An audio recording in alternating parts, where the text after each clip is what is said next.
To him who in the love of nature holds communion with her visible forms, she speaks a various language. For his gayer hours she has a voice of gladness, and a smile and eloquence of beauty, and she glides into his darker musings with a mild and healing sympathy that steals away their sharpness ere he is aware. When thoughts of the last bitter hour come like a blight over thy spirit, and sad images of the stern agony enshroud in pall and breathless darkness, and the narrow house make thee shudder and grow sick at heart, go forth under the open sky, and list to nature's teachings, while from all around earth and her waters and the depths of air comes a still voice.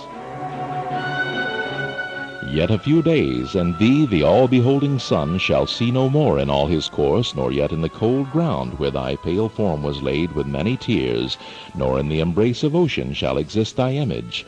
Earth that nourished thee shall claim thy growth to be resolved to earth again, and lost each human trace, surrendering up thine individual being, shalt thou go to mix forever with the elements, to be a brother to the insensible rock and to the sluggish clod which the rude swain turns with his share and treads upon.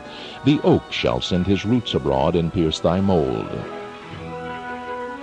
Yet not to thine eternal resting place shalt thou retire alone, nor couldst thou wish couch more magnificent.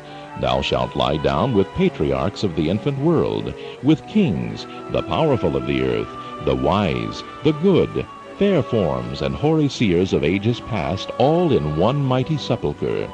The hills rock-ribbed and ancient as the sun, the vales stretching in pensive quietness between the venerable woods, rivers that move in majesty, and the complaining brooks that make the meadows green, and poured all around, old ocean's gray and melancholy waste, are but the solemn decorations all of the great tomb of man.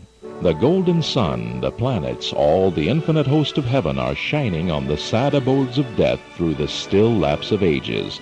All that tread the globe are but a handful of the tribes that slumber in its bosom. Take the wings of morning, pierce the Barcan wilderness, or lose thyself in the continuous woods where rolls the Oregon and hears no sound save his own dashings. Yet the dead are there, and millions in those solitudes, since first the flight of years began, have laid them down in their last sleep. The dead reign there alone. So shalt thou rest.